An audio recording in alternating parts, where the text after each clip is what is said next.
Hello my friend. देखिए बच्चों, ये जो वीडियो मैं बनाने जा रहा हूँ ये क्लास 12th की है, पीसीएम में मैथ की। ये मैथ्स की जो वीडियो है मैं चैप्टर नंबर इंटीग्रल से आपका स्टार्ट करता हूँ, क्योंकि बच्चों को यही चैप्टर सबसे टफेस्ट एग्जाम में लगता है। मैं आपको एग्जाम से पहले वो चैप्टर्स करा दूंगा जिनका एग्जाम में सबसे ज्यादा वेटेज रहता है। सिर्फ इन्हीं चैप्टरों का रिवीजन करके ही आप एग्जाम में पास हो जाएंगे, ठीक है, और अच्छे मार्क्स से पास होंगे।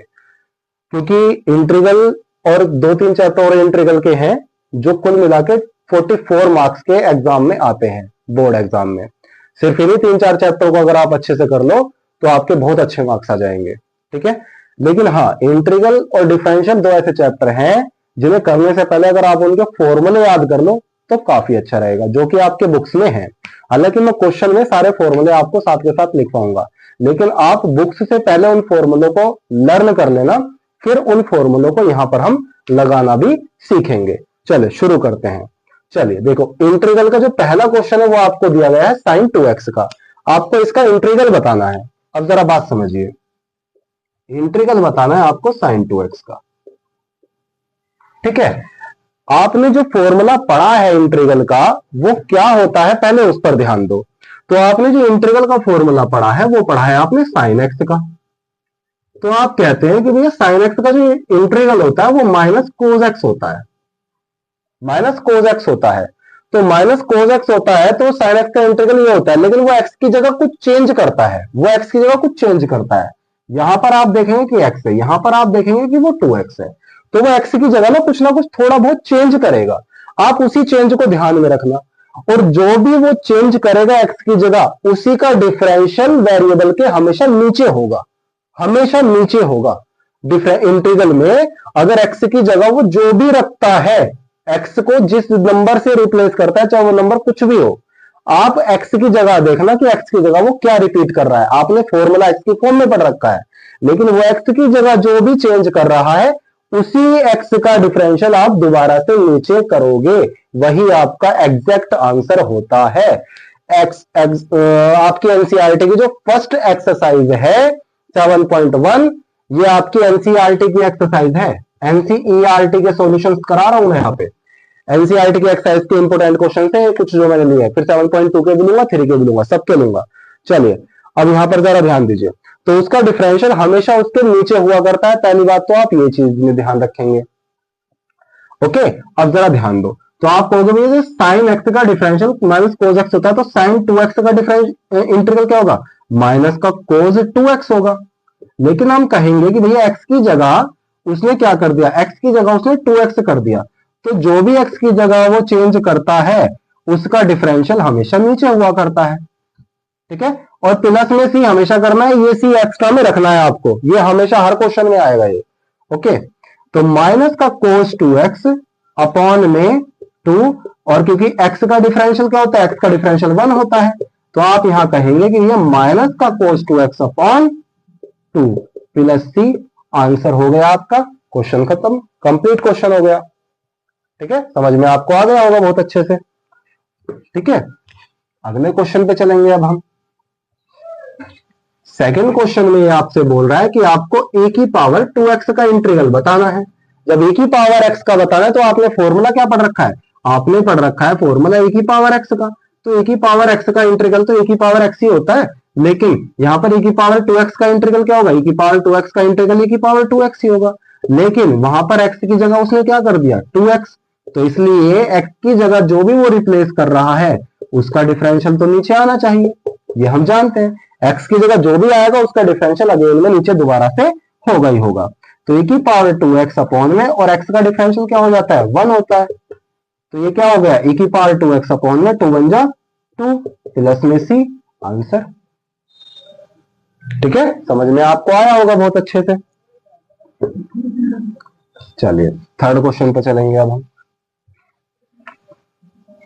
क्वेश्चन थर्ड क्या बोल रहा है आपसे, ये ax प्लस सी का स्क्वायर बोल रहा है। तो ए एक्स प्लस सी का स्क्वायर है। अब या तो इसमें आप एक्स की पावर एन का फॉर्मूला लगा दो तब भी आंसर आ जाएगा, या आप होल स्क्वायर का फॉर्मूला खोल दो तब भी आंसर आ जाएगा। इंटीग्रल के कई कंसेप्ट होते हैं जिनसे आंसर अलग अलग दिया जाते हैं, तो इसका मतलब ये नहीं कि आपने मेथड चेंज कर दिया तो आपका आंसर गलत हो गया, नहीं। इंटीग्रल के बहुत सारे आंसर हो जाते हैं, 3-4 आंसर तो मैं ही निकाल सकता हूँ इंटीग्रल के। अगर मैं इसे होल स्क्वायर खोल दूं और सबका इंटीग्रल अलग अलग करूं तो भी मेरा आंसर ठीक है, लेकिन अगर मैं इसमें एक्स की पावर एन का लगा दूं तो भी मेरा आंसर ठीक है। बात एक ही पड़ती है, आंसर चेंज हो जाएंगे लेकिन मेथड दोनों ही अलग है, लेकिन दोनों ही मेथड सही है, करेक्ट है। चलिए अब इसमें लगाएंगे तो एक्स की पावर एन का फॉर्मूला क्या होता है, तो आप कहोगे भैया एक्स की पावर एन का फॉर्मूला होता है, एक्स की पावर एन का इंटीग्रल क्या होता है, एक्स की पावर एन का इंटीग्रल होता है आपका एक्स की power n plus one upon n plus one. तो आप कहेंगे ए एक्स प्लस सी का होल स्क्वायर का फॉर्मूला क्या होगा, ए एक्स प्लस सी की टू एक्स की power n plus one upon n plus one, है नी। लेकिन हम ये भी जानते हैं कि अगर हमने फॉर्मूला किसका पढ़ा एक्स का, लेकिन ये तो एक्स नहीं है, एक्स की पावर में, लेकिन एक्स नहीं है। अब एक्स की जगह जो भी दे रखा है इसमें उसका डिफरेंशियल हम नीचे अगेन दोबारा से करते हैं, हम ये जानते हैं। तो ये क्या हो गया, ये हो गया आपका ए एक्स प्लस सी 2 और 1 3 और अपॉन में 3, और x का डिफरेंशियल क्या हो जाता है 1 होता है, a इंटू वन प्लस सी। अब देखो ये क्या है, कांस्टेंट है, जहां x नहीं होता वहां वो वैल्यू कांस्टेंट होती है, तो वहां उनका डिफरेंशियल जो होता है वो हमेशा जीरो माना जाता है, ठीक है। कांस्टेंट टर्म का हमेशा डिफरेंशियल जीरो होता है, जिसमें x नहीं होता वो कांस्टेंट होती है, तो इसका डिफरेंशियल आपका जीरो होगा प्लस में सी। तो ये फॉर्म आंसर हो गया आपका ए एक्स प्लस सी की पावर 3 अपॉन में 3a प्लस सी, आंसर, क्वेश्चन कंप्लीट। ओके, समझ में आया होगा आपको बहुत अच्छे से। चलिए आगे चलेंगे।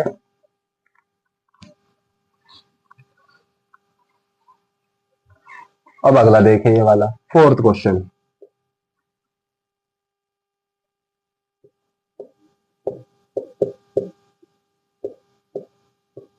देखें यहां पर भी आप ऐसे फॉर्मूला खोल सकते हो, होल स्क्वायर का फॉर्मूला खोलना यहाँ पे बेस्ट रहेगा, वो आसान है ज्यादा। तो ये होगा ए का स्क्वायर प्लस बी का स्क्वायर माइनस 2ab। तो ये मैंने ए माइनस बी का होल स्क्वायर का फॉर्मूला खोल दिया है, ए माइनस बी के होल स्क्वायर का मैंने फॉर्मूला खोल दिया है यहाँ पे, ठीक है। तो ये फॉर्मूला मैंने यहाँ पे लगा दिया, स्क्वायर से हम जानते हैं रूट कैंसिल हो जाया करता है, रूट एक्स से ये रूट एक्स कैंसिल हो गया, यहाँ पर क्या बचा आपका एक्स, यहाँ पर क्या बचा आपका 1 अपॉन एक्स, माइनस यहाँ पर क्या बचा 2 1 जा 2, ठीक है। ओके, चलिए जो बचा यहां से वो हमने यहाँ पे लिख दिया। अब हम इनका इंटीग्रल क्या कर देंगे, ब्रेक कर देंगे।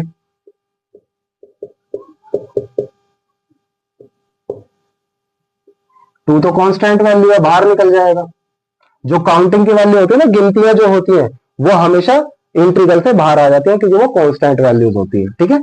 अब ये क्या पढ़ेंगे आप, इसे एक्स की पावर एन का फॉर्मूला पढ़ेंगे, तो एक्स की power n plus one upon n plus one पढ़ेंगे आप इसे। 1 अपॉन एक्स का क्या पढ़ेंगे आप, लॉग एक्स पढ़ेंगे, और 2 और 1 का इंटीग्रल आप एक्स पढ़ेंगे, ठीक है। तो ये क्या हो गया एक्स स्क्वायर अपॉन 2 प्लस में लॉग एक्स और माइनस का 2x प्लस सी, आंसर, क्वेश्चन खत्म, ठीक है। समझ में आ गया होगा आपको।